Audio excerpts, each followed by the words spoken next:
now. Because I'm pretty sure if the whites controlled the media and entertainment, it would have been a-okay to say that country on the whites. It would have been okay to be outspoken. But because it's the Jews, and for people who don't know, the Jews overwhelmingly vote Democrat. So don't be surprised when all these Jewish media establishments are pushing left wing propaganda and left wing narratives. That's the problem here. The problem is he just went after the Democrat base, their support. Now, you're using this term left here a lot. So, for our listeners who are not really familiar with this kind of terminology, who is the left and what does the left believe in? All right, so the left, in American politics, you have what is called the left wing and the right wing. And they're two separate ideologies. Unlike Trinidad and Tobago, where it's just African party and Indian party, in the United States, you have the left, or what is known as liberalism, and on the right, you have conservatism.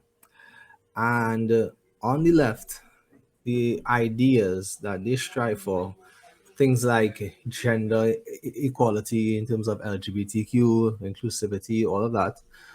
They also strive for greater government control and regulation. So that is to say, they want the government involved in healthcare, education. So they're more for funding of public schools, funding of public healthcare. Whereas on the right, they're more for the privatization of schools. They want more private businesses to run the economy rather than have that large government overreach. So most celebrities, whether through want of their own or as Kanye say, they just to cut the checks and get paid. Most celebrities they tend to be on the left. As I mentioned, LGBTQ already. Another left-wing idea is banning guns so people can have private gun ownership. So it's all these different ideas encompass what's the left and what's the right. So, it's sounding to me that this left have a lot to do with communism. I hear a lot of communism in how you describe it. Well, you can't have government in charge of everything and eventually not be communist. I don't think people understand that. You can't put government in charge of healthcare, in charge of education, in charge of so many other aspects, in charge of businesses, telling businesses how much profits they can make each year, determining how much taxes they pay.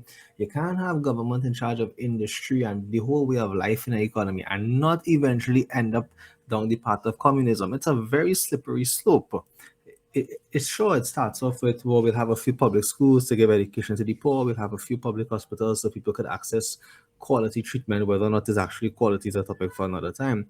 But the more and more you surrender autonomy onto government, it's only a matter of time until the government becomes in charge of your life and you're under a communist state. And we don't want that, not at all. Well, you would think.